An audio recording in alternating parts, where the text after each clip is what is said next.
अरिहन्ताणम्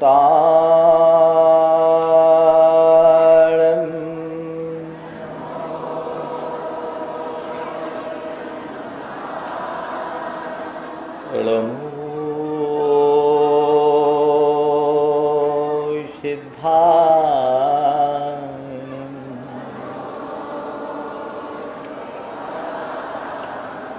नमो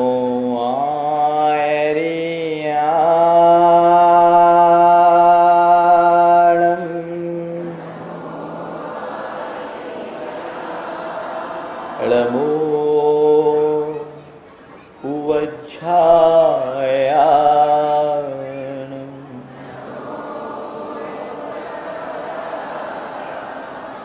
नमो लोये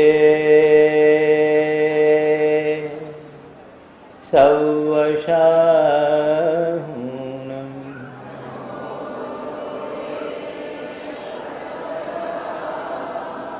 ऐसो पंचिणमो यारो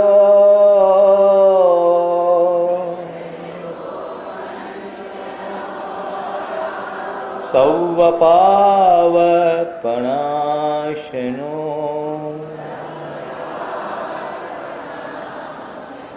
मंगलाळं च शवेशिम्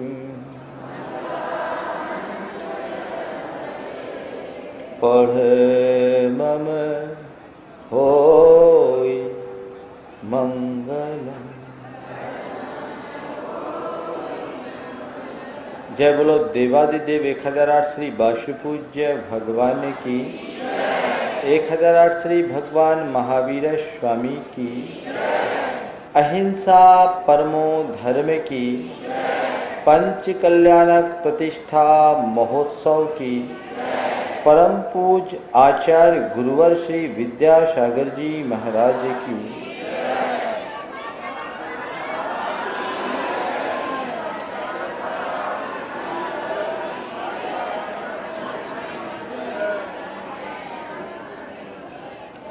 आज आप सबका चित्त बड़ा उल्लसित दिखाई पड़ रहा है। सबका मन सुबह से ही प्रमुदित है।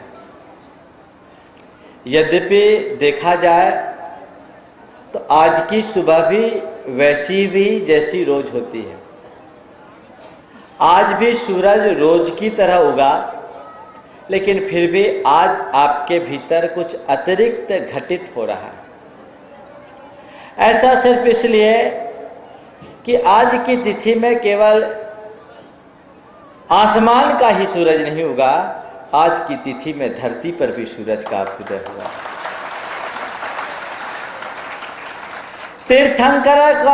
तीर्थंकरत्व का अवतरण, तीर्थंकरों का आविर्भाव, धरती पर सूरज का आविर्भाव है।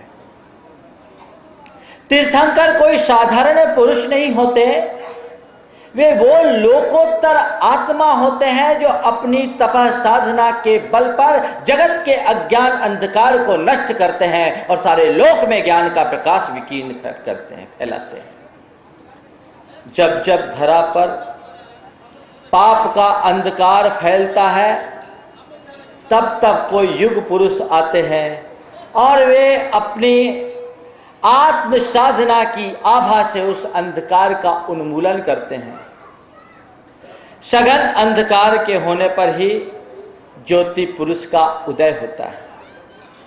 बंधुओं, हम इतना जानते हैं कि जब सूरज के तेज ताप से धरती फट जाती है तो प्रकृति का मन भी पसीजता है और आसमान से बादल की बूंदें गिरने लगती है और वह बादल की बूंद धरती की उस घाव को भरकर धरती को फिर से ठीक ठाक कर देती है।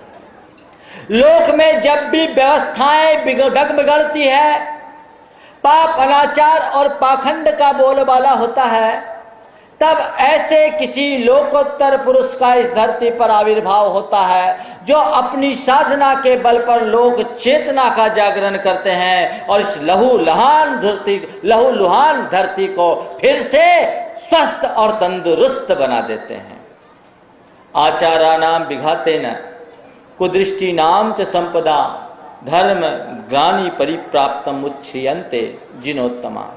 जब जब हमारे आचार मार्ग में शिथिलता आती है, हमारी दृष्टि में विकृति उत्पन्न होने लगती है, और जब जब धर्म के ऊपर संकट आता है, धर्म का स्वरूप और धर्म का तेज नष्ट होने लगता है, तब कोई ऐसे पुरुष जन्म लेते हैं जो अपनी आत्म तेज के बल पर उसे पुनः प्रतिष्ठित करते हैं। आज ऐसा ही हुआ।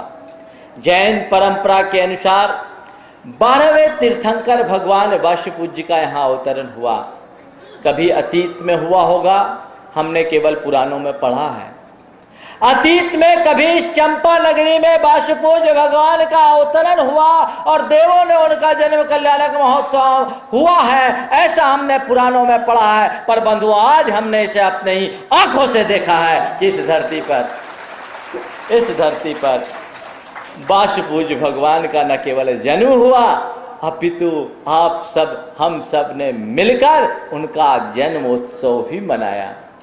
बंधुओं, आपके मन में एक प्रश्न उभरना चाहिए कि आखिर ऐसा क्या कुछ है जो हम किसी एक के जन्म को लेकर इतने अधिक उत्साहित और आह्लादित हैं। आज की तारीख में सारे हिंदुस्तान में कितने शिशुओं ने जन्म लिया होगा, और सारे विश्व को ले ले तो संख्या तो बहुत ज्यादा होगी। लेकिन उन सब के जन्म को लेकर हमारे मन में उतना उत्साह और उत्कंठा नहीं। लेकिन आखिर ऐसा क्या है जो हम तीर्थंकर के जन्म को लेकर इतने अधिक उत्साहित हैं? बंधुओं, यही बात सोचने की है। हम जन्म लेते हैं और जन्म लेकर अपना जीवन बिता देते हैं। हमारे जन्म के साथ कुछ अतिरिक्त नहीं जुड़ पाता।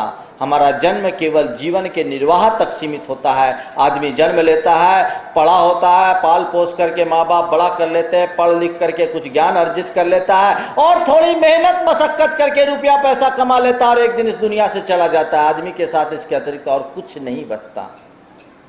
इस जहां में न जाने क्या कारनामे कर गए, इस जहां में न जाने क्या कारनामे कर गए। बीए किया, एमए किया, बीए किया, एमए किया, नौकर हुए, पेंशन मिली और मर गए। इसके अलावा और क्या करें?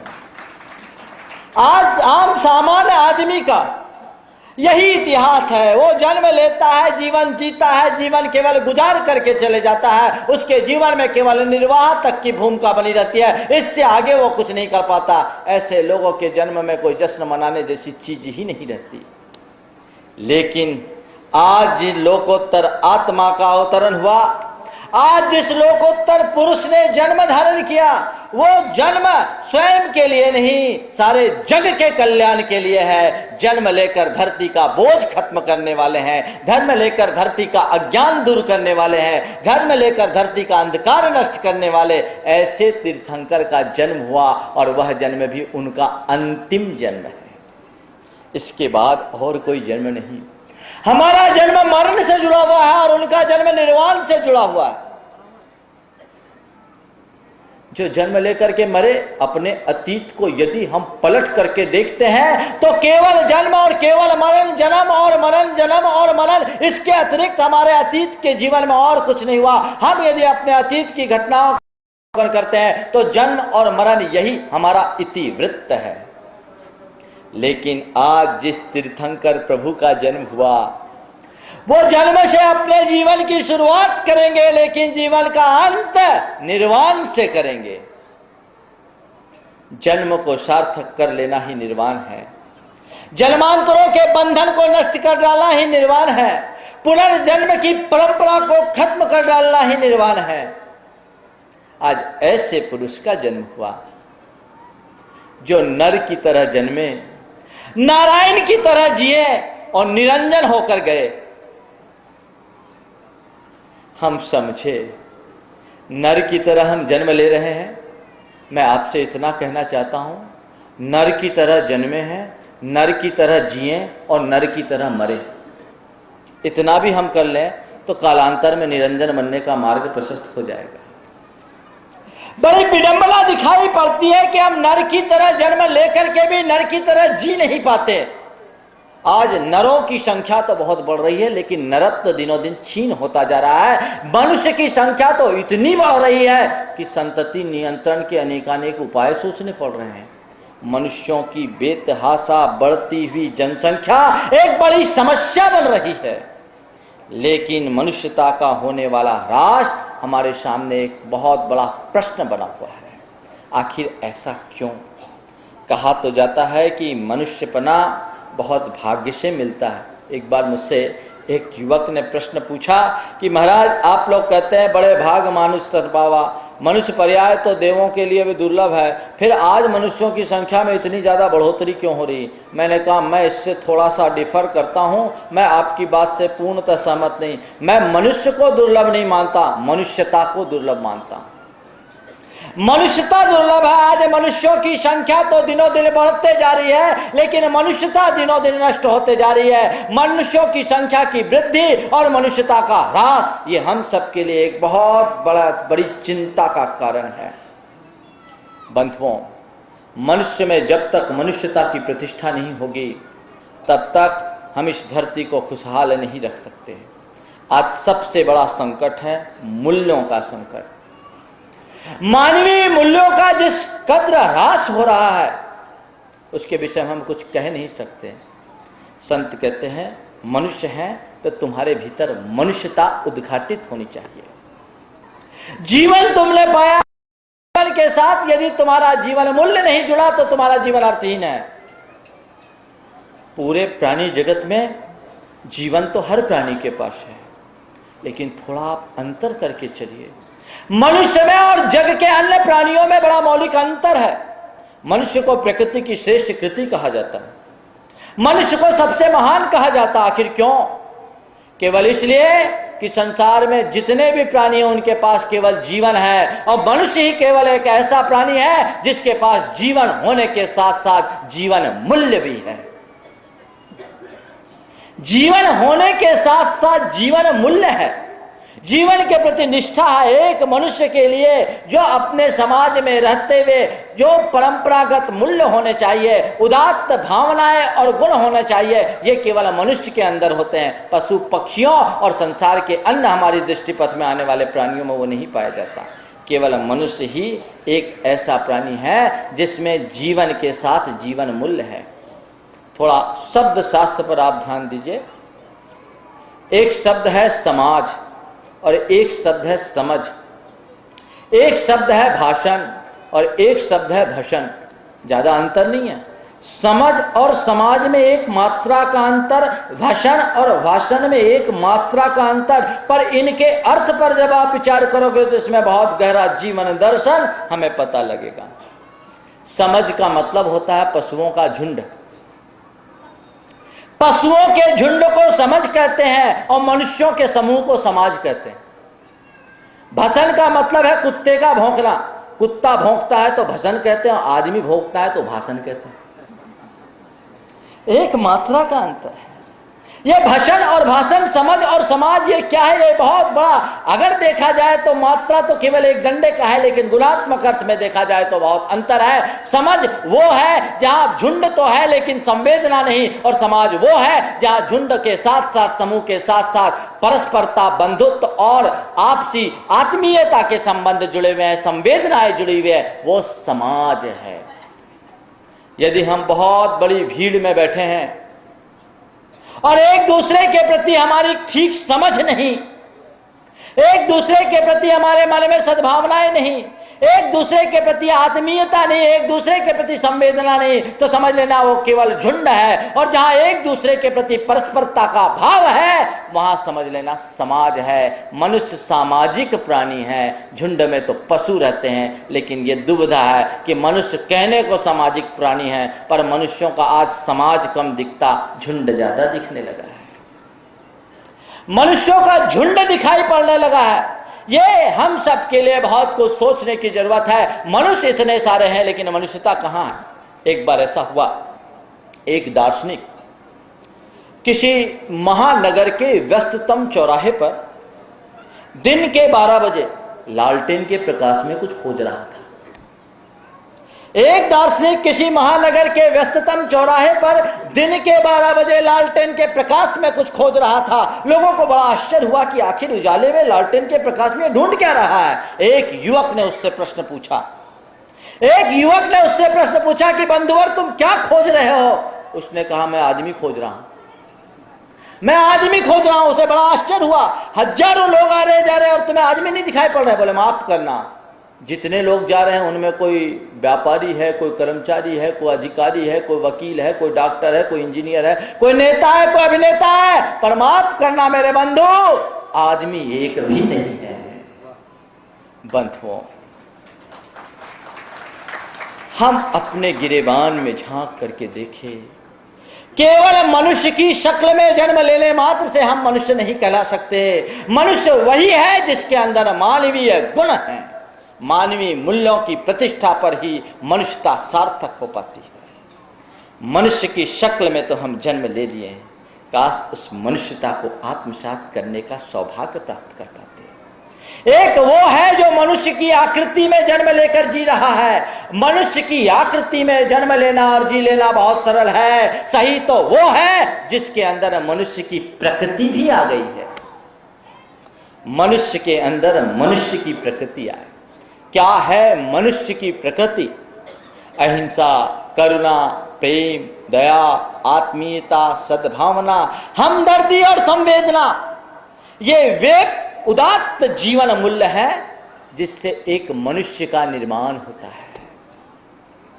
हमारे पास सब कुछ हो पर हमारा जीवन इन मूल्यों से शून्य है तो हमारा जीवन वैसे ही है जैसे कि नदी तो है पर जल के प्रवाह से शून्य है। जैसे जल के प्रवाह से शून्य नदी का कोई मूल्य और महत्व नहीं, वैसे ही जीवन मूल्य से शून्य हमारे जीवन का कोई अर्थ नहीं।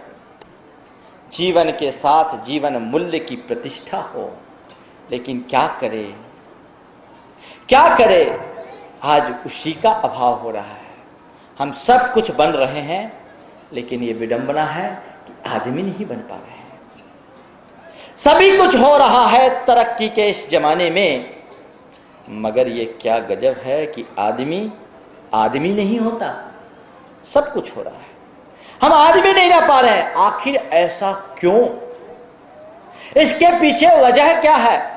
आज जो मानवीय संवेदनाओं को ऊपर ग्रहण लगा है, उसके पीछे एक ही कारण है, वो है हमारी बढ़ती हुई स्वार्थ लिप्सा।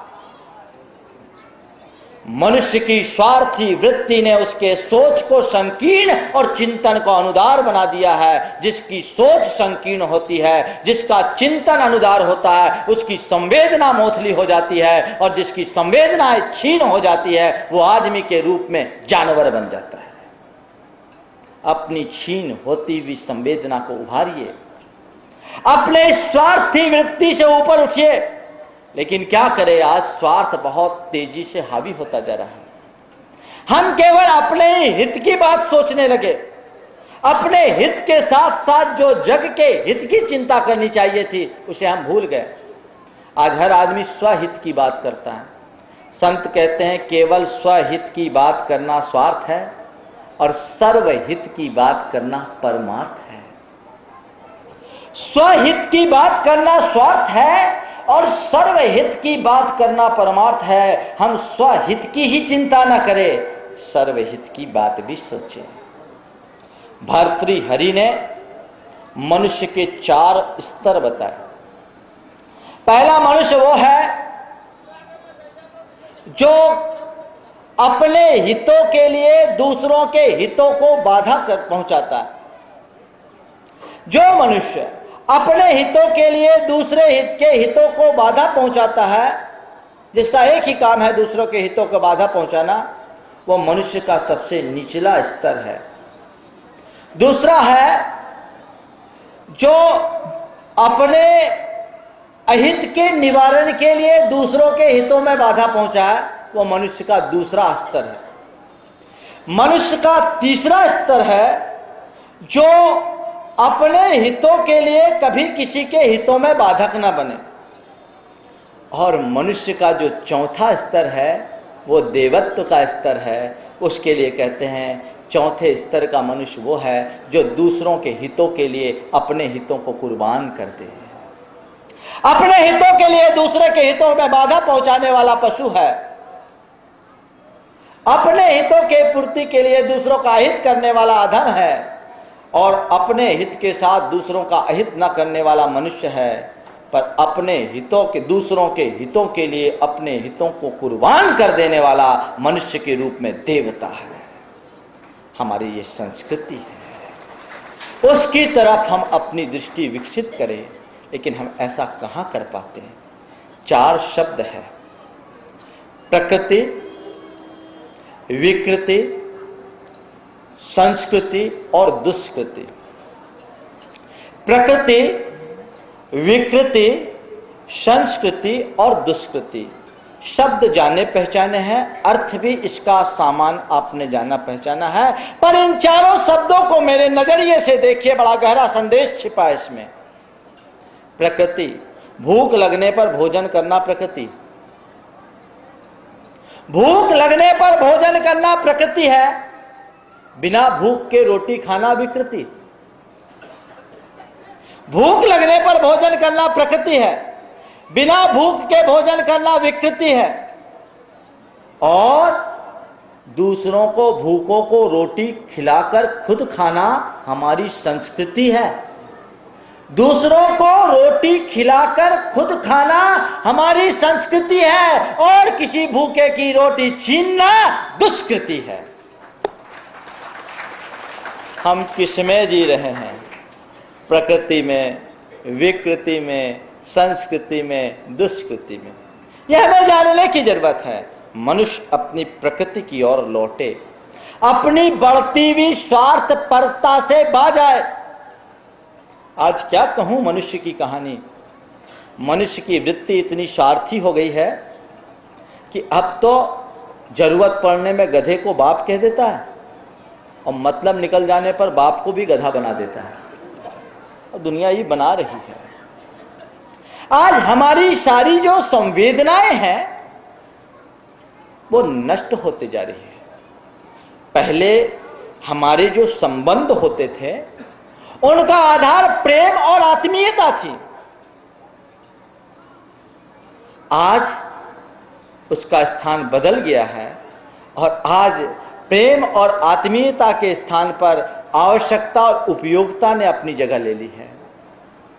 कोई चीज जब हमारे लिए आवश्यक लगती है तो हम उसके लिए एकदम पीछे पड़ जाते हैं, और जैसे उसकी उपयोगिता खत्म हो जाती है उसे एक तरफ फेंक देते हैं। यह एक संस्कृति डेवलप होते जा रही है। हम अब व्यक्तियों को व्यक्तियों की तरह नहीं, चीजों की तरह ट्रीट करने लगे, और अब तो एक कल्चर डेवलप हो गया, use and throw. Use and throw, use करो और फेंक दो। चीजों के साथ होए तो कोई बात नहीं, लेकिन विडंबना तो यह है कि ये सब बातें आदमियों के साथ हो गई। लोग लोगों को यूज करते हो, थ्रो कर देते हैं, चाहे वो अपने सगे माँ बाप भी हो, तो क्या बात हो गई। यूज करो और थ्रो कर दो, ये एकदम कुसंस्कृति है। लेकिन क्या करूं, आज की मनुष्य की स्वार्थी वृत्ति को ये पंक्तियां बहुत अच्छे से रेखांकित करती है। काली कुरूप निरर्थक पड़ी सी दिया सलाई की एक सीख जलते दीप के प्रकाश में मैंने देखा। काली कुरूप निरर्थक पड़ी सी दिया सलाई की एक सीख जलते दीप के प्रकाश में मैंने देखा। सुंदर सज्जित कक्ष के द्वार पर पड़ी है, सोचा किसी ने दिया जलाकर इसे यहाँ फेंका होगा, किसी ने दिया जलाकर इसे फेंका होगा कि यहाँ आ गिरी। मैंने उसे उठाया कि एक मध्यम पर बेदती सी कराह मेरे कानों पर पड़ी। मैंने पूछा क्यों, क्या बात है? मैंने पूछा क्यों, क्या बात है? बात कुछ नहीं, बात कुछ नहीं। इस भुवन में केवल सौंदर्य और उपयोगिता के लिए ही स्थान है। बात कुछ नहीं, इस भुवन में केवल सौंदर्य और उपयोगिता के लिए स्थान है। कभी मुझ में भी ये गुण थे तो मेरे लिए भी यहाँ स्थान था, कभी मुझ में भी ये गुण थे तो मेरे लिए भी यहाँ स्थान था। अब मेरा सौंदर्य और मेरी शक्ति मुझे घिस रगड़ कर अपहरण की जा चुकी। अब मेरा सौंदर्य और मेरी शक्ति मुझे घिस रगड़ कर अपहरण की जा चुकी है। इसलिए हर एक की उंगलियां मुझे दूर से दूर फेंक देने के लिए मचमचाती है। बंधुओं, ये हाल है आज जीवन का।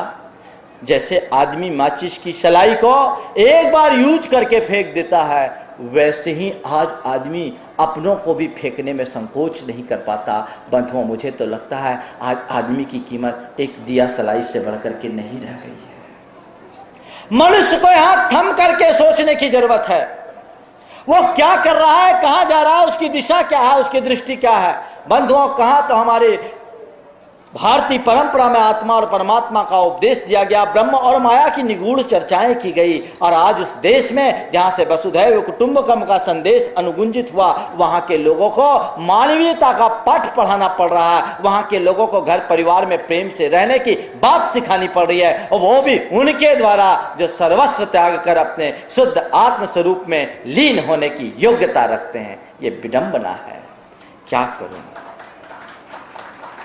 बंधुआ, ये ताली बजाने की बात नहीं है, अपने भीतर झांक कर देखने की बात है। विचारो, आखिर हम कहां जा रहे हैं?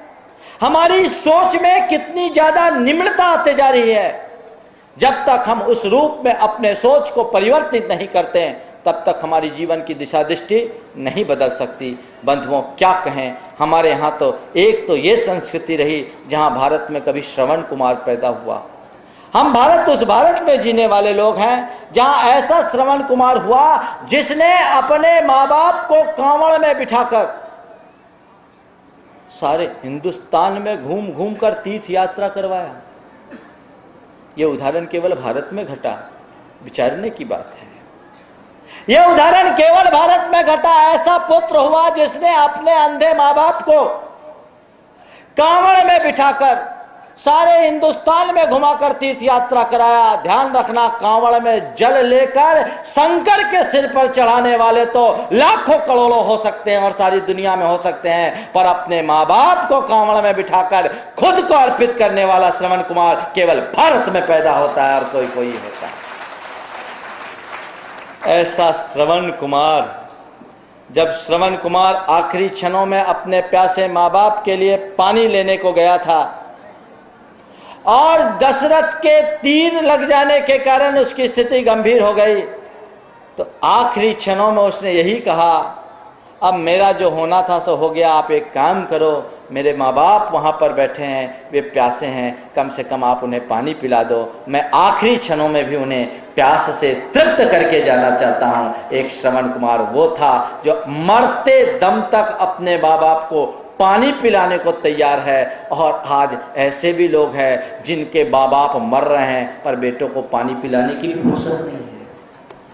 बंधुओं, ये वे ही लोग हैं जिनके आंखों का पानी सूख चुका है, और आज वो बहुत तेजी से हो रहा है। हमें सोचने की जरूरत है। हम अपने अतीत की गौरवशाली परंपरा को देखें और आज की स्थिति से उसकी तुलना करें और सोचें कि हम जन्म लेकर जो जीवन जी रहे हैं वो कितना सार्थक है, कितना सही है। क्या हम अपने जीवन के मूल उद्देश्यों के अनुरूप आगे बढ़ रहे हैं अथवा हमारा जीवन किसी विकृति के पथ पर आगे बढ़ रहा है? ध्यान रखना, जो मनुष्य जीवन के मूल उद्देश्य से अनुबंधित होकर के चलता है उसके जीवनोत्थान में किसी भी प्रकार की शंका नहीं होती, और जो मनुष्य जीवन के मूल लक्ष्य से विमुख हो जाता है उस व्यक्ति के जीवन में कभी कुछ उपलब्धि घटित नहीं होती। मूलभूत जीवन के उद्देश्य से विमुख होकर चलने वाले व्यक्ति अपने जीवन में कोई भी उपलब्धि घटित नहीं कर सकते। आज बहुत सारे लोग जी रहे हैं, लेकिन जी रहे हैं उनको यही पता नहीं कि काहे को जी रहे हैं। एक बार मैंने एक भाई से पूछा, भैया तुम क्यों जी रहे हो? उसने कहा इसलिए कि मरे नहीं है। क्यों जी रहे हो? इसलिए कि अभी मरे नहीं है। ऐसे लोगों के क्या कहना है? ऐसे लोग जीते जी भी मरे हैं, जो जीते जी अपने जीवन का उद्देश्य निर्धारित नहीं कर पाते और उसे ठीक लक्ष्य की ओर आगे नहीं बढ़ाते। वो आदमी जिंदा आदमी नहीं है, वो आदमी मुर्दा आदमी है। वो तन से जरूर जी रहा है लेकिन उसकी चेतना तो अभी भी मरी हुई है। उस आदमी को जगाने की जरूरत है। हम समझे कि हम क्या कर रहे हैं, हमें क्या करना चाहिए।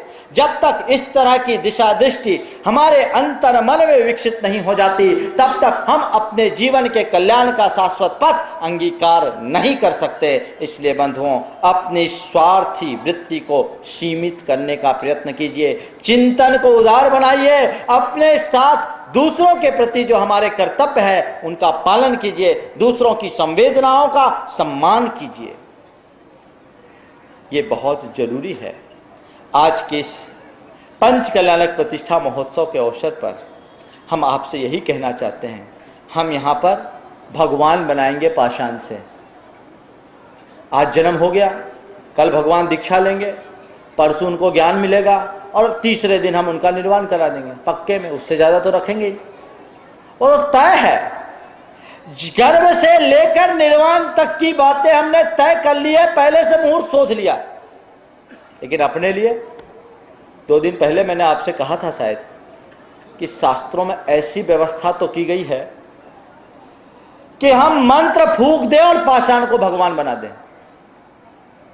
ऐसी व्यवस्था तो शास्त्रों में है कि मंत्र फूंक दे और पाषाण को भगवान बना दे, पर ऐसा कोई मंत्र आचार्यों ने नहीं बनाया कि मैं आपके कान में फूंक दूं और आप भगवान बन जाओ। ऐसा कोई मंत्र नहीं। उसके लिए आपको खुद आगे आना होगा, खुद पुरुषार्थ करना होगा। और मैं आपसे इतना कहना चाहता हूं, हम इस पंच कल्याणक में भगवान बने या न बने, नेक इंसान बन जाएं तो कालांतर में भगवान बनने का मार्ग स्वतः प्रशस्त हो जाएगा। बंधुओं, जीवन के 3 स्तर हैं, पशुता, मनुष्यता और भगवत्ता। अपने स्वार्थ तक सीमित रहना पशुता है, केवल स्वहित तक केंद्रित रहना पशुता है, स्वहित के साथ सर्वहितों का ख्याल रखना मनुष्यता है, और मनुष्यता से भी ऊपर उठ जाना भगवत्ता है। हम भगवत्ता को प्राप्त करना चाहते हैं पर मनुष्यता के सोपानों को छूना नहीं चाहते, तो आखिर होगा क्या? हम उसे आत्मसात करने की कोशिश करें। आज देखें मनुष्य के भीतर की मनुष्यता कितनी क्षीण होती जा रही है। पशुओं की पशुता सलामत है, देवों की दिव्यता भी अखंडित है, लेकिन मनुष्य की मनुष्यता का कोई अता पता नहीं। और अब तो हमें ऐसा देखने में मिलता है कि मनुष्यों की मनुष्यता अब पशुओं में जा रही है और पशुओं की पशुता मनुष्यों में आ रही है। मेरे कलेक्शन में कई चित्र हैं, जो चित्र सहज रूप से अविश्वसनीय लगते हैं, लेकिन इस कलयुग में वो बहुत आश्चर्य है। मैंने एक चित्र देखा जिसमें एक कुतिया बकरी के बच्चे को दूध पिला रही है। उस बच्चे को, जिसे जन्म देते ही उसकी माँ मर गई, उस बकरी के बच्चे को, मेमने को बोतल से दूध पिलाया जाता था, कुतिया से देखा नहीं गया। अब वो कुतिया रोज शाम को 2 टाइम ठीक टाइम पर आती और अपना उस मेमने के पास पहुंच जाती, मेमने प्रेम से उसका दूध पीते हैं। कुतिया बकरी के बच्चे को दूध पिला रही है। मैंने देखा कि एक कुतिया के एक स्तन से बिल्ली का बच्चा लगा है और दूसरी तरफ उसका बच्चा है। मैंने एक चित्र देखा कि एक गाय के एक थन में एक कुत्ते का पिल्ला लगा हुआ है, दूसरी तरफ उसका बच्चा लगा हुआ है। मैंने देखा एक गाय, इसी पपोरा गौशाला की बात जो भी आप सबके बीच में आज बहुत चर्चित है, एक गाय 4 बछड़ों को एक साथ अपना दुग्धपान करा रही है, जिसमें उसका निजी बछड़ा केवल एक है, 3 उन गायों का है जो कसायों के हवाले हो गई। ये संवेदनाएं हैं। पशुओं में एक गाय शेष 3 गायों के बच्चों को अपना दूध पिला सकती है, लेकिन एक माँ अपनी देवरानी के बेटे को दूध पिलाने को राजी नहीं है, अपने जेठानी के बच्चे को दूध पिलाने के राजी नहीं है, अपने पड़ोसी के बच्चे को दूध पिलाने को राजी नहीं है। और फिर भी हम मनुष्य हैं, हम धर्मात्मा हैं। विचारिए कि हमारी संवेदना कहाँ है। अरे वो तो अपने पेट का दूध पिला रही है, आज तो उसे बोतल का दूध पिलाने की भी फुर्सत नहीं बची है। हम कहाँ जा रहे हैं? ये हमारी बढ़ती हुई स्वार्थपरता का उदाहरण है। और जब तक इस तरह की वृत्ति से हम परिमुक्त नहीं हो लेते तब तक हम अपने जीवन को धन्य नहीं बना सकते। एक बार ऐसा हुआ, एक व्यक्ति अपने 5 साल के पोते को लेकर गांव से शहर की ओर आ रहा था। गर्मी का समय था। उस बेटे का कंठ प्यास से सूख रहा था। बार बार उसे पानी की तलब थी, प्यास लग रही थी। वह अपने दादा से कहता, दादाजी पानी पानी पीना है। उन्होंने कहा, बेटे एक काम कर, अभी बस शहर में अपन पहुंचेंगे और किसी भी जगह जाकर के पानी की व्यवस्था हो जाएगी, वहां हम तुम्हें पानी पिला देंगे। शहर में पहुंचेंगे, किसी भी जगह पानी की व्यवस्था हो जाएगी, हम वहां जाकर के तुम्हें पानी पिला देंगे। शहर पहुंचा। शहर के बाहर की तरफ एक बड़ी सी हवेली थी, जिसमें एक बहुत बड़ा सेठ बैठा हुआ था।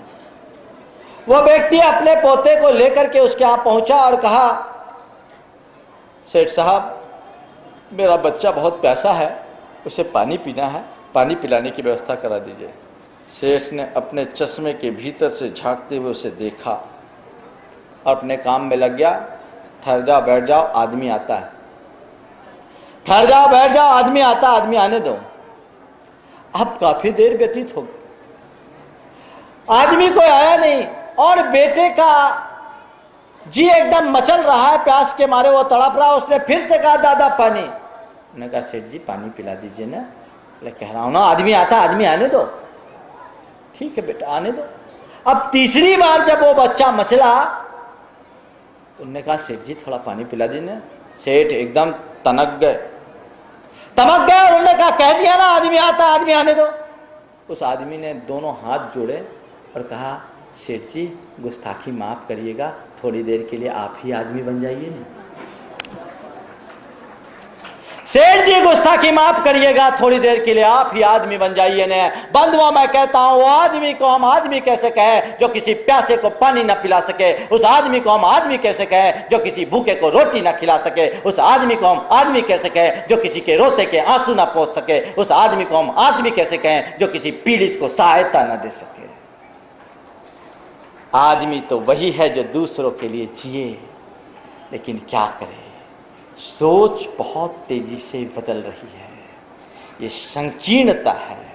आज के समय में आदमी की स्थिति बहुत गंभीर हो गई है। आदमी की स्थिति बहुत गंभीर हो गई।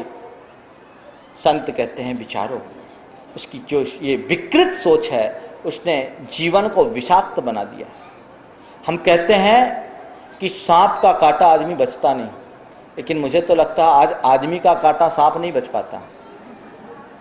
कुछ माहों पहले, शायद पिछले वर्ष, आप लोगों ने घटना सुनी होगी। ये उड़ीसा के एक किसी गांव में घटी।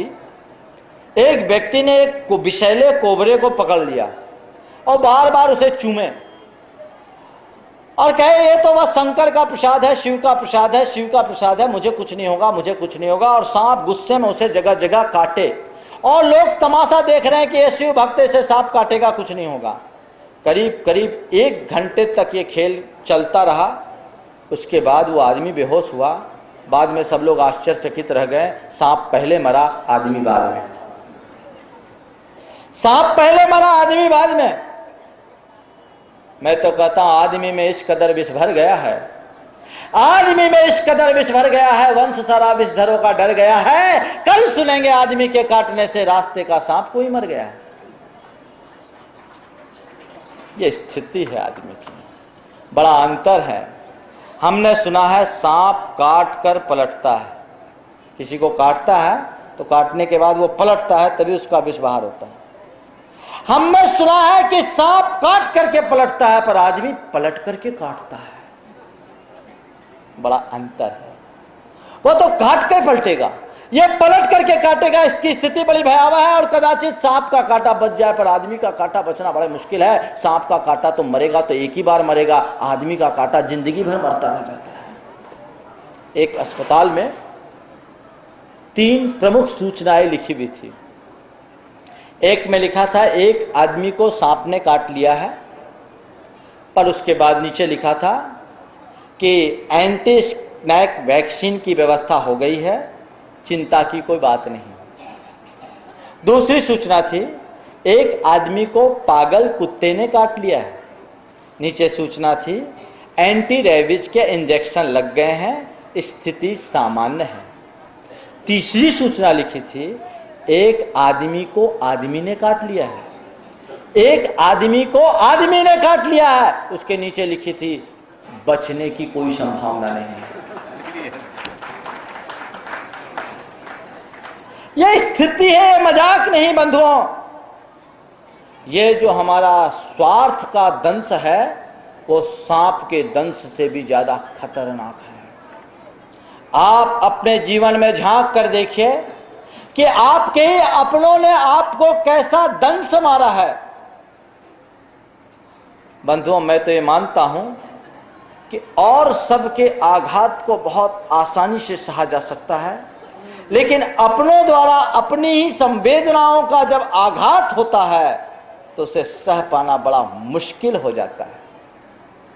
हम विचार करें, हम किस दिशा में जा रहे हैं, हमारी दृष्टि क्या है, हम मनुष्य होकर मनुष्य हो नहीं पा रहे हैं। ये हम सबके लिए बहुत चिंतनीय है, इसलिए इसकी तरफ हमें विचार करने की आवश्यकता है। पंच कल्याणक महोत्सव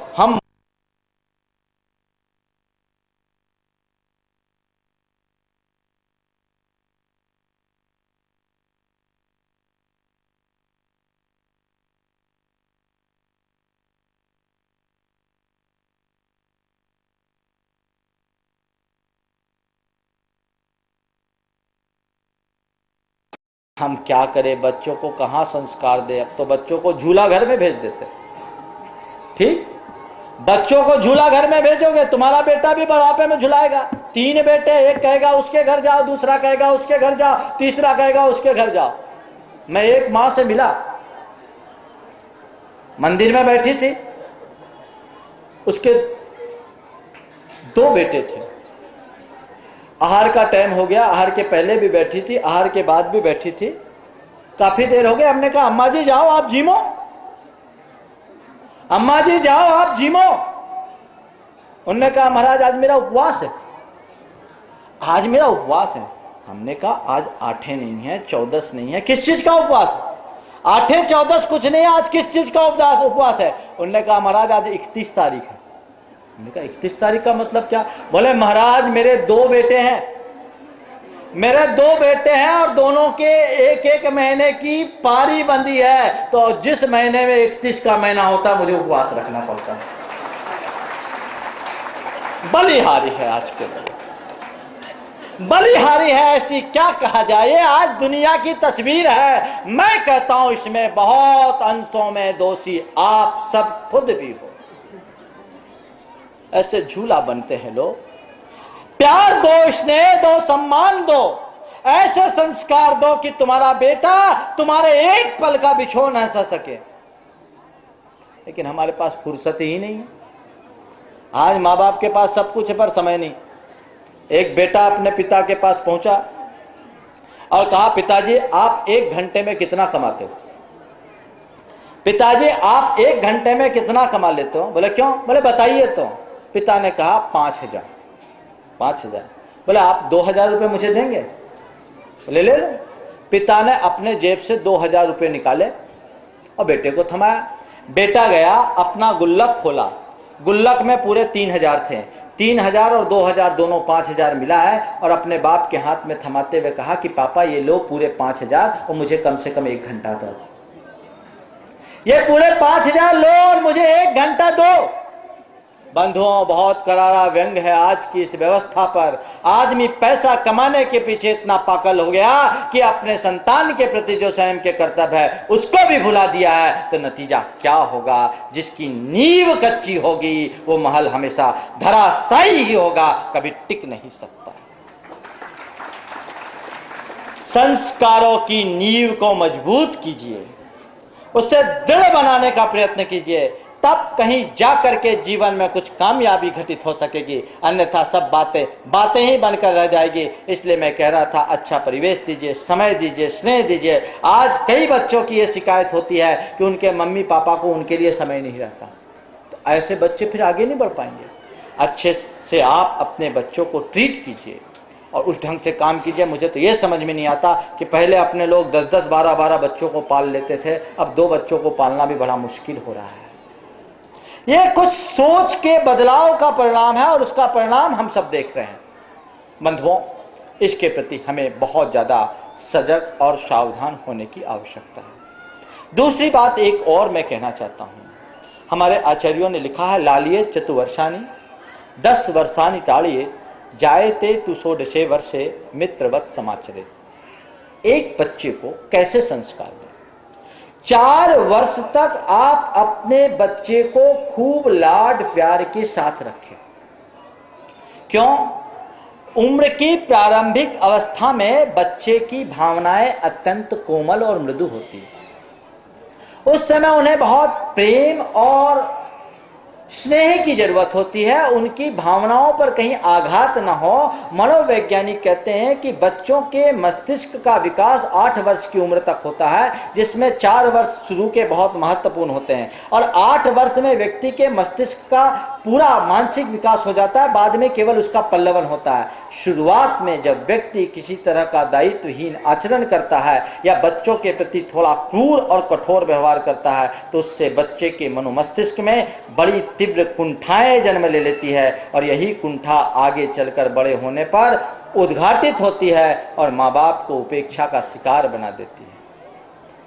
यह कुंठा कंस को जब उग्रसेन ने बाहर निकाला था तो उस कोमल कंस के मन में अपने बाप के प्रति कुंठा बैठी थी। नतीजा यह निकला कि उस कंस ने अपने जीते जाते बाप को कैद खाने में कैद कर दिया। ये उदाहरण है बंधुओं, आज भी ये सब चीजें देखने में आती है। 4 साल तक आप अपने बच्चों को खूब लाड प्यार से रखिए, लेकिन होता क्या है, 4 साल में थोड़े थोड़े बच्चे जब उधम मस्ती करते हैं, माताओं को अपना काम करने में कुछ कष्ट होने लगता है, कठिनाइयां आने लगती है, तो फिर बच्चे को कभी कभी बेरहमी से पीट डालते हैं। जो अबोध बच्चा है, हाँ, कभी रोटी बनाते बनाते बेलन दिखा देंगे तो कभी चमेटा दिखा देंगे और क्रूरता से पेश आएंगे। अरे आपका बेटा है, बचपन में उधम नहीं करेगा तो कब करेगा? आप भी जब उस अवस्था में थे तो आपने भी वही सब किया है जो आज आपका बेटा कर रहा है। उसको आप लाड प्यार से समझाएं, उसकी कोमल भावनाओं की हिफाजत रखें और प्रारंभ में बच्चे का मां से बहुत ज्यादा नजदीकी होनी चाहिए। बच्चे की यदि मां से नजदीकी बनी रहेगी तो बच्चे की कोमलता विकसित होगी। अभी रूस में एक बहुत बड़ा अच्छा रिसर्च हुआ। वहां कुछ बंदरियों को, जो सद्यजात बंदरियां थी, उन्हें कृत्रिम मशीनी बंदरियों के पास रखा गया और कुछ को सामान जिस रूप में होता है अपनी अपनी मां के पास रखा गया। दोनों को समान रूप से पोषण दिया गया। पोषक तत्वों में किसी भी प्रकार की कमी नहीं रही और देखा गया कि दोनों का शारीरिक विकास तो एक सा हो गया, लेकिन जिन बंदरों को कृत्रिम मशीनी बंदरियों के पास रखा गया था वे सब की सब मानसिक रूप से रुग्ण और विकृत चित्त के थे। काफी छानबीन करने के बाद यह निष्कर्ष पाया गया कि इन मशीनी बंदरियों के पास पोषण पाने वाले बंदर के बच्चों को सब कुछ मिला पर मां का प्यार नहीं मिल सका। इनको सब कुछ मिला पर मां का प्यार नहीं मिल सका। इसका नतीजा ये निकला कि इनके मस्तिष्क का विकास तो हो गया लेकिन भावनात्मक विकास नहीं हो सका। जो बच्चे भावनात्मक विकास से शून्य होते हैं वो हमेशा क्रूर, क्रोधी और मत्त बन जाते हैं, अपराधी बन जाते हैं। इसलिए आज जरूरी है मां को मां का दायित्व निभाना। वो अपने बच्चों के प्रति जो अपने कर्तव्य हैं उन कर्तव्यों का दृढ़ता से पालन करे। यदि इस तरीके से वो अपने कर्तव्यों का पालन करती है तो निश्चित रूप से एक अच्छी पीढ़ी का निर्माण करती है। और जो माताएं अपने दायित्व से विमुख होती है वो एक बीमार पीढ़ी को जन्म देने का एक प्रकार से अपराध कर रही है। आप सोचिए, उसके प्रति जागरूक होकर के काम करेंगे तो सारे काम हो जाएंगे। अच्छी माँ अच्छी संतान को जन्म देगी। कुरल काव्य में लिखा है कि आप अपने संतान को जन्म देकर ऐसे संस्कार दें, उसे इस योग्य बनाएं कि लोग देखकर आपसे पूछ बैठे। आप अपने संतान को जन्म देकर ऐसे संस्कार दें और ऐसा योग्य बनाएं कि आपके बच्चे को देखकर लोग आपसे पूछ बैठे कि किस तपस्या के फल से ऐसे संतान को जन्म देने का तुमने सौभाग्य पाया। संस्कार वैसे दें। निश्चित ये सब कुछ होगा। जो माँ अपने बच्चे को सही संस्कार देती है वो बच्चा इस धरती का भूषण बन जाता है, और संस्कार विहीन बच्चा इस धरती के लिए बोझ बन जाता है। काश हम अपने बच्चे को भूषण बनाएं, और भूषण न भी बना पाएँ तो कम से कम बोझ तो न बना पाएँ। हम अपने पौराणिक प्रसंगों को देखें, जहाँ एक कुंद की माता थी जिन्होंने अपने बच्चे को बचपन में इतने संस्कार दिए कि वो बच्चा 11 वर्ष की अवस्था में अध्यात्म का प्रवर्तक बन गया। एक मंदालसा थी जिसने अपने साथ के साथ बेटे को वैराग्य के मार्ग में लगा दिया, और आज के युग में एक श्रीमती माता थी जिसने अपने सारी संतान को परमार्थ के मार्ग में लगा दिया। संस्कार है, वैसे संस्कार होना चाहिए। बंधुओं, एक बात मैं बताना चाहता हूं आज के संदर्भ में, माँ की भूमिका को कभी आप नज़रअंदाज नहीं कर सकते। काश माएँ ये जान सके, बच्चों में संस्कार डालने का गुरुतर दायित्व जिस हिसाब से माँ कर सकती है, पिता नहीं कर सकते। पिता पिता होते हैं, माँ माँ होती है, दोनों में बड़ा अंतर होता है। पिता तो केवल बीज बोता है, पर माँ उसका सारा संस्कार करती है। एक बार मुझसे एक पत्रकार ने पूछ लिया कि महाराज, जब संतान की उत्पत्ति में माँ और पिता दोनों की भूमिका होती है तो पहले पिता का नाम क्यों रखा जाता है? आज के युग में तो माँ का नाम रखा जाना चाहिए। और कुछ लोग वकालत करने लगे।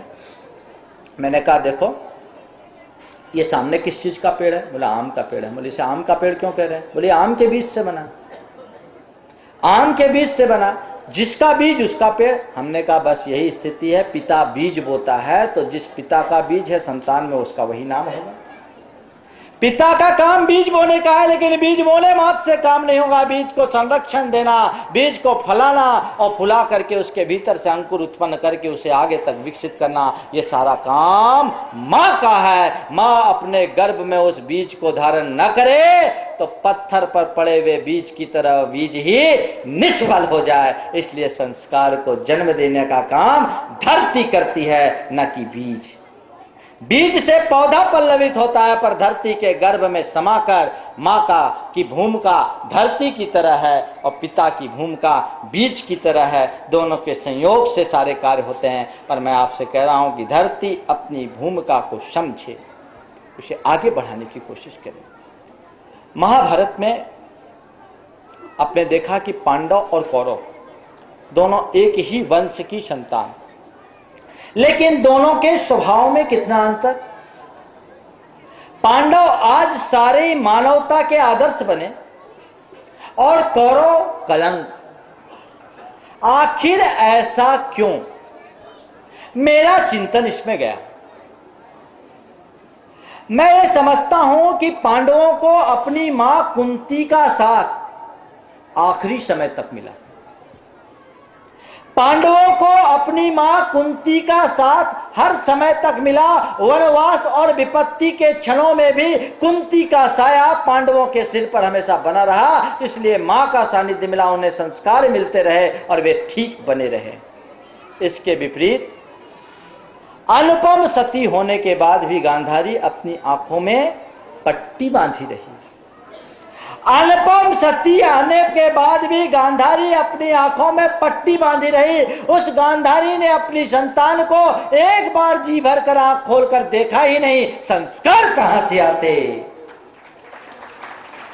यही कारण है कि पांडव मानवता के आदर्श कहलाए और कौरव मानव होकर के भी मानवता के लिए कलंक बन गए।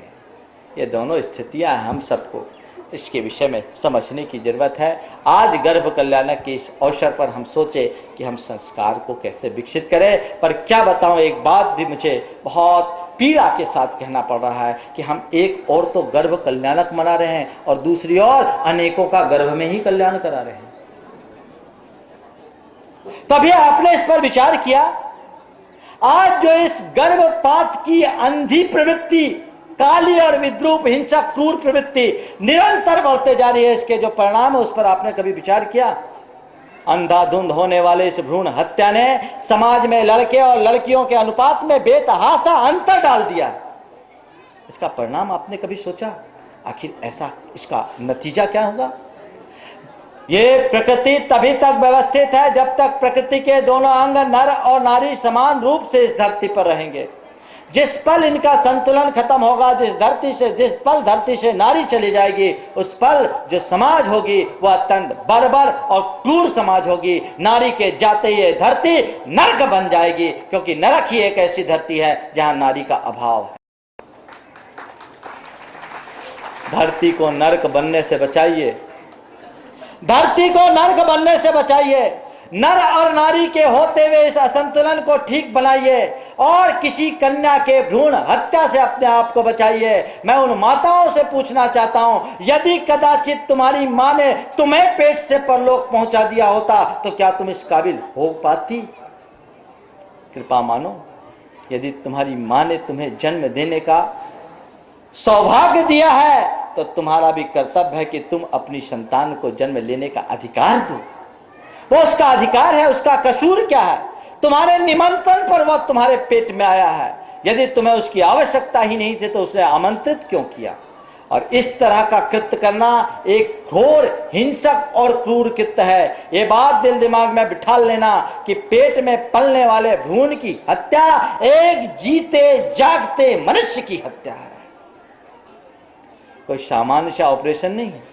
विज्ञान ने सिद्ध कर दिया, जैसे फर्टिलाइजेशन होता है, निषेचन की क्रिया होती है, वहीं उसमें जीवन का चक्र शुरू हो जाता है। उस एक कोशिकीय व्यवस्था के होते ही ये तय हो जाता है कि ये बच्चा कैसा होगा, इसका चाल ढाल कैसी होगी, इसका रूप रंग कैसा होगा, 50 वर्ष की उम्र के बाद कैसा होगा, ये आने वाले के समय में किस तरह की संतान को जन्म देगा, इसकी कैसी बुद्धि होगी। आज जेनेटिक इंजीनियरिंग के इस युग में ये सब बातें प्रमाणित हो चुकी और क्रमशः उस भ्रूण का विकास होता है और लोग अंधाधुंध उसका कत्ल करने में उतारू हो जाते हैं।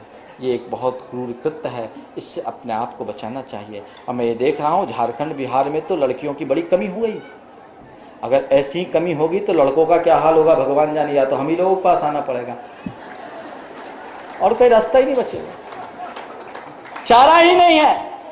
समाज में जो ये कन्या की हानि की संख्या में कमी आ रही है वो होने वाले भ्रूण हत्या का ही नतीजा है। इससे अपने आप को बचाइए। हम अहिंसा परमो धर्म की जय बोलते हैं, दया धर्म का नारा लगाते हैं, अपने आप को हम एक अच्छा इंसान की तरह प्रस्तुत करते हैं और इस तरह का हिंसक क्रूर कृत्य करते हैं, अपने ही खून का खून करते हैं, हमें इससे तकलीफ नहीं होती। विचार करो, तुम्हारे पेट में जो शिशु पल रहा है उसमें तुम्हारा ही लहू बह रहा है, वो तुम्हारी ही खून है और उस खून का खून करते तुम्हें कष्ट नहीं होता। गोद में खेलने वाले बच्चे को एक छोटा सा कांटा चुभता है तो तुम्हारा मन एकदम विचलित हो उठता है। तुम्हारे पेट में पलने वाले शिशु पर जब धारदार हथियार चलती है तब तुम्हें कोई तकलीफ नहीं होती। विचार करो, एक बच्चे को जब कहीं कोई कष्ट होता है, खतरा महसूस होता है, सीधे अपने माँ के पास जाता है और माँ की आंचल में अपना सिर छुपाकर निर्भय हो जाता है। माँ उस पर अपनी प्यार भरी दृष्टि दौड़ाती है, बेटा निहाल हो जाता है, सारा दुख दर्द भूल जाता है। एक बच्चा जो पेट में है वो बच्चा, उस पर जब कोई आक्रमण किया जाता है, चाहे डीएनसी विधि से, चाहे सक्शन विधि से या किसी और विधि के माध्यम से, जो जितने भी प्रकार की विधियां हैं उन माध्यम से जब उस बच्चे के ऊपर हमला किया जाता है तो बच्चा अपने बचाव के लिए भागने की कोशिश करता है, कहाँ जाऊं, लेकिन कहाँ जाएगा।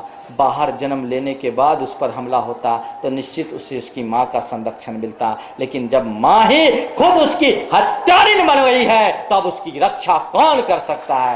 विचार करने की बात। बंधुओं, ऐसा कहा जाता है कि माता कभी कुमाता नहीं होती, लेकिन मैं उस माता को माता नहीं कह सकता जो अपनी संतान की ही हत्या कर डालती है, वो तो हत्यारिन है। ये बड़ा क्रूर कृत्य है। हम कसाईयों को तो कसाई कह देते हैं, लेकिन इस कसाई पने को भी समझें, आखिर इसकी जरूरत क्या है। संत कहते हैं कि यदि तुम्हें संतान की आवश्यकता नहीं है तो संयम का पालन करो। संतति के नियंत्रण के बहुत सारे उपाय हैं। आज के चिकित्सक भी कहते हैं कि मनुष्य माह में कुछ दिन शील का पालन कर ले तो उसे कृत्रिम साधनों को अपनाने की कभी जरूरत ही नहीं पड़ेगी। और यदि बीज बोया है तो फल खाने की भी तैयारी करो। तुम्हारे पेट में पलने वाला वो शिशु न जाने कितनी संभावनाओं को लेकर के आया। यदि उसे जन्म लेने का मौका मिलता तो न जाने वो क्या बन सकता था। मुनि बन सकता था, महात्मा बन सकता था, वैज्ञानिक बन सकता था और बड़ा समाज सेवी दार्शनिक चिंतक बन सकता था और देश का कर्णधार भी बन सकता था। लेकिन हमने तो उसे नष्ट कर दिया। कोई कली खिली उससे पहले ही उसे कोई कुचल दे तो ये क्या बात होगी। और ये भी करा कौन रहा है? नारी की हत्या खुद नारी के द्वारा। मैं मानता हूं कि कई बार पुरुषों की इसमें दबाव होता है, लेकिन कितना भी दबाव हो, यदि नारी अपने नारीत्व के प्रति जागरूक रहे तो पुरुषों का दबाव उनके लिए कोई काम नहीं कर सकता। उन्हें सहभागी नहीं होना चाहिए, चाहे पुरुष हो अथवा स्त्री।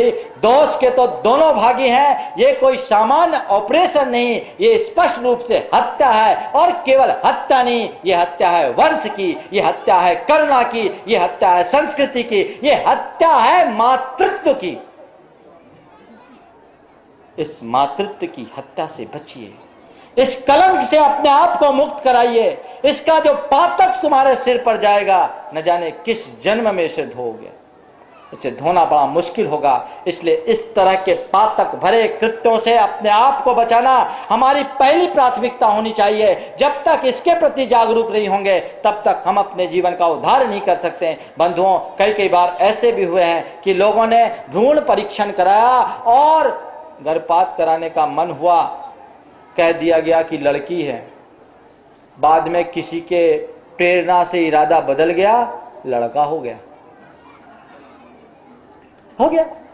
मेरे संपर्क में एक व्यक्ति आए जो एक विभाग में कार्यपालन अधिकारी, बड़े व्यथित हृदय से आए। मेरे प्रवचन के बाद मेरे पास आए, बोले महाराज हमारे अपराध का प्रायश्चित दीजिए। बोले क्या हो गया?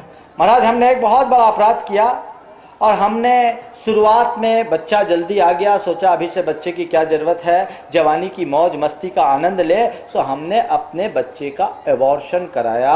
और महाराज जी एबॉर्शन कराने में ऐसा कुछ हो गया कि गर्भाशय में ही छेद हो गई, पत्नी के जान पर संकट आ गई। हमें पूरा यूट्रस ऑपरेट करा करके रिमूव कराना पड़ा, बाहर कराना पड़ा। उस गर्भपात के कारण मेरी पत्नी का मातृत्व ही छीन गया। विचार करो, ऐसा किसी के साथ भी हो सकता है। महाराज सबके साथ थोड़ी होता है।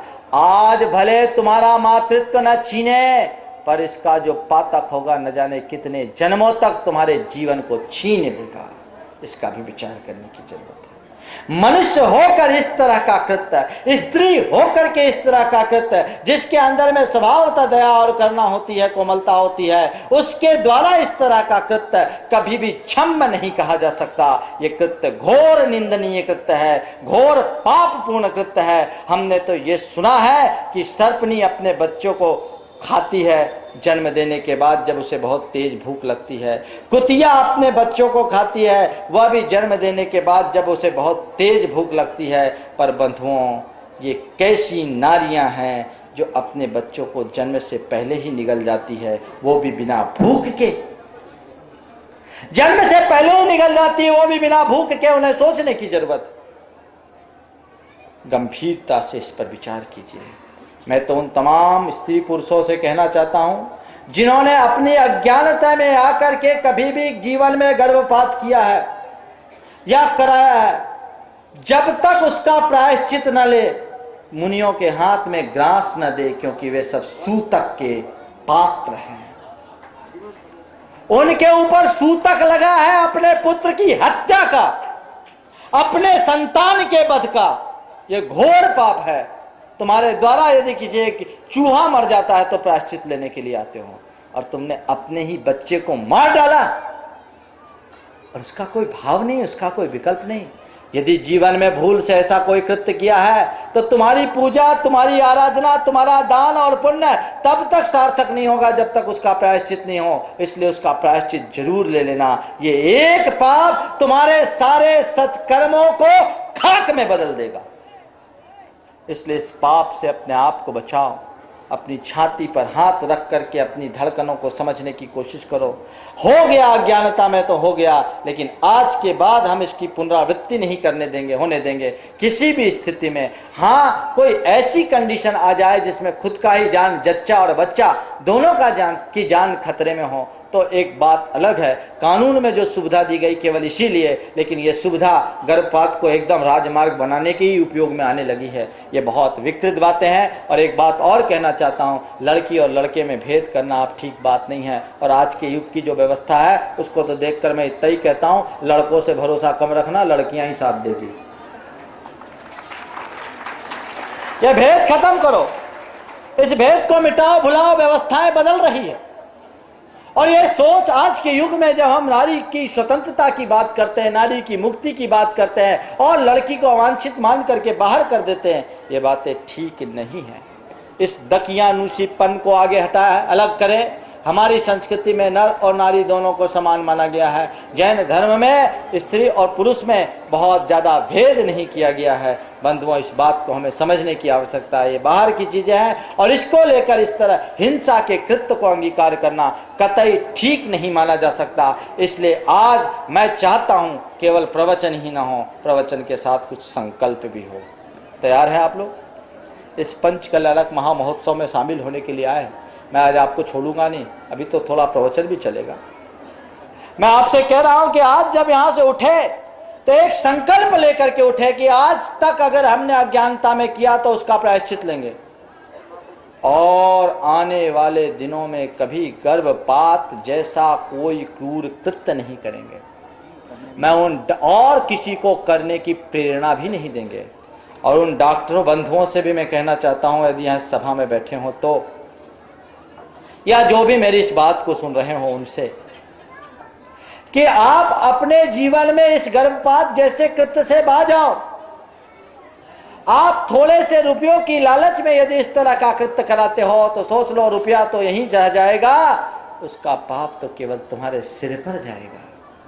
तुम चिकित्सक हो, ऐसा कहा जाता है। मेडिकल के एथिक्स के लिए जो ओथ दी जाती है, तो उस ओथ में सबसे पहले संकल्प दिलाया जाता है कि मैं व्यक्ति के गर्भ से लेकर जीवन की अंतिम सांस तक प्राणों की रक्षा करूंगा। ये डॉक्टर का संकल्प होता है, जो मेडिकल की शिक्षा परिपूर्ण होने के बाद होती है। ये मेडिकल एथिक्स में लिखा हुआ है, उसे याद करो, उसे याद करो और इस पाप से अपने आप को बचाओ।